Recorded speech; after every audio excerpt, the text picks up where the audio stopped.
Hi there, Derek here from Pacific Coast Auto here in Japan, and we're looking at a 1989 Honda Acty K-Truck 4-wheel drive.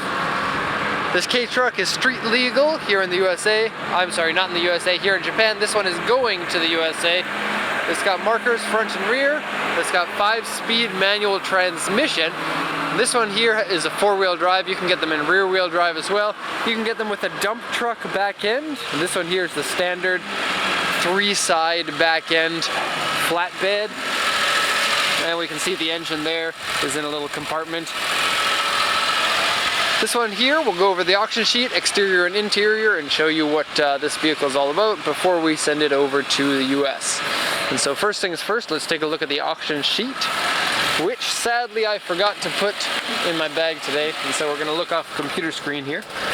Okay, pardon me. Don't want to show everyone my password. Okay, here we go. Alright, so 1989 Acty 4-wheel drive. This is a grade 3.5 C interior, C exterior.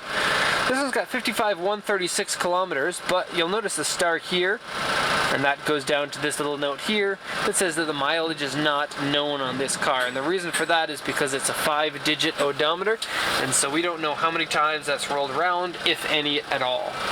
It's a little bit difficult to tell the condition of the car and kind of guess how many times the odometer has gone around. I would say either no times at all or once around, and if it's once around, that would be 155,136. But it's fairly uncommon for these trucks to rack up high mileage because they're generally not driven on the highway. It's simply because they have small engines. They're more used for kind of your truck in and around town or on the farm. Okay, so 5-speed manual transmission, and interior is dirty, scratched seat wear, and ripped. And you can see the seat rips right there. Exterior has various dents in it, seat ripped and saggy large. There's your seat there, ripped and saggy large. More than anything, it's just really dirty. And quite often these K vehicles aren't clean, ever. And so 25 years of dirt, dust, and grime, and duct tape. 25-year-old duct tape, maybe. Okay, so it says the bed and the area that, I don't know what to call it. This is I know the Japanese word for it, but I don't know the English word. This rack piece here has various dents on it, scratches, dents, and a tear. Now, I couldn't find any tear, and it's kind of funny. The Japanese word that they use for tear or rip sometimes doesn't really equate to what you would expect it to. It looks to be in pretty good condition. It does have a little bit of rust, and the bed has surface rust, scratches, paint coming off, as well as these side pieces do as well. Okay, center back panel scratched and dented, so that's the back right below the tailgate. The bed area has a small hole in it and various dents. And then the body here, let's zoom in a bit.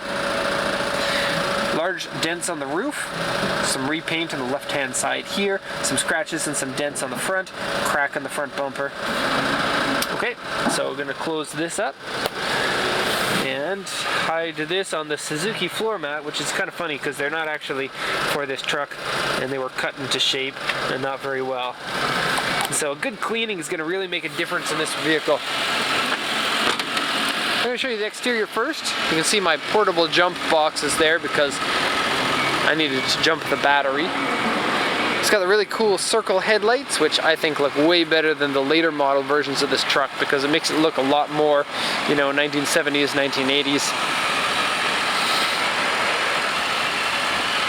Okay, these trucks are body on frame, so they can be lifted with a body lift. You can get suspension lift kits for them. A lot of people put on knobbly tires because they're pretty capable off-road. They don't have a low gear setting though, or at least this one doesn't. Some of them do. The car started up without a problem. Mechanical problem with the engine. Mind you, it is blowing a little bit of smoke out of the back. And you're going to have to check the car in more detail aside from just me looking at it in order to tell what that is. And so the car's 25 years old. It's a 550cc engine. It's got unknown mileage on it, and so we don't really know. I'll show you the exhaust here. It is a 3-cylinder engine, and you can see the exhaust is a little bit colorful there. Now it does smell a little bit like oil. I would think it's not a very big leak, but possibly you're looking at either valve stems or just a little bit worn out engine. I don't know for sure, so check out the car. It could just be that without the car running for a long time, some of that oil is getting into the combustion chamber. So we can see the cylinder, or the engine here is kind of on the side. It's got single cam design, 3 cylinders, still has distributor, and it uses kind of an interesting injection system that is similar to carbureted, but more like a single point injection fuel, or throttle body injection, I guess.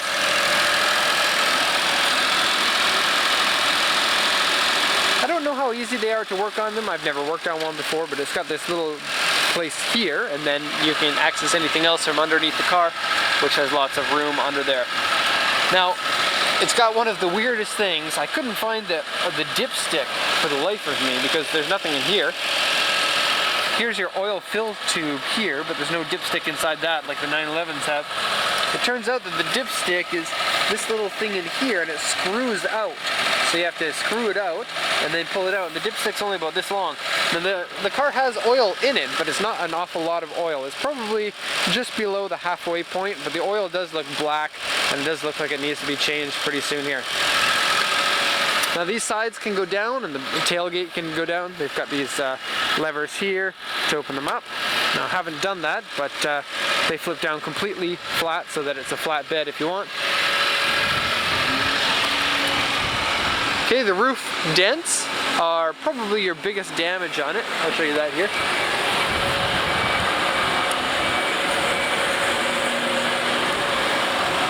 And then you've got scratches here with a little bit of rust coming in. And on the other side in the same location. Now, it does feel really neat driving one of these because you're sitting basically right on top of the wheels. In fact, that's where you sit. And then the engine's in the back, and so you have a really strange weight distribution of a lot of weight in the back, not much in the front, and then when you turn, you can turn really tightly in these, and so it feels like you're being swung around like you're at the very front of the vehicle.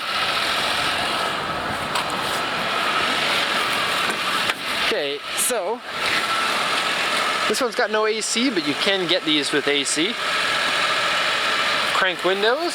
Power windows are pretty rare on these. Almost all the K trucks have these. 5-speed manual is nice. You can also get K trucks with 4-speed manuals or automatics. Real-time 4-wheel drive. It's got no tachometer, but it's got this really interesting, shows you how fast you should be going in first, second, third gear. Pretty basic. It came with a bunch of cigarettes in here, but I dumped them all into my car. Really needs to be washed in here. This is saggy. Headliner's dirty. It looks like somebody was kicking the roof. Which is pretty weird because I don't think I could even do that if I tried. Headrests are attached on to the back rigidly. And it's got this extra triangle only on the driver's side because get in, get out, get in, get out. That area is going to get worn out more than anywhere else. Okay, it's carrying on the Suzuki carpet theme on the driver's side here. And actually, I don't know if I could do this one-handed. I guess not. But this one here flips up to give you kind of an area to put stuff if you don't have friends. Okay, so that's going to be it for this car. I guess exterior-wise, it looks to be pretty good. The engine looks like it's probably going to be fairly reliable, but might consume oil as you go. Just the nature of an old engine. I'm not sure if it would even be worth putting any money into opening up the engine and fixing any of that. So that's going to be the end of the video here. Hope you enjoyed it, and if you have any questions, send them in the comments section or send me an email.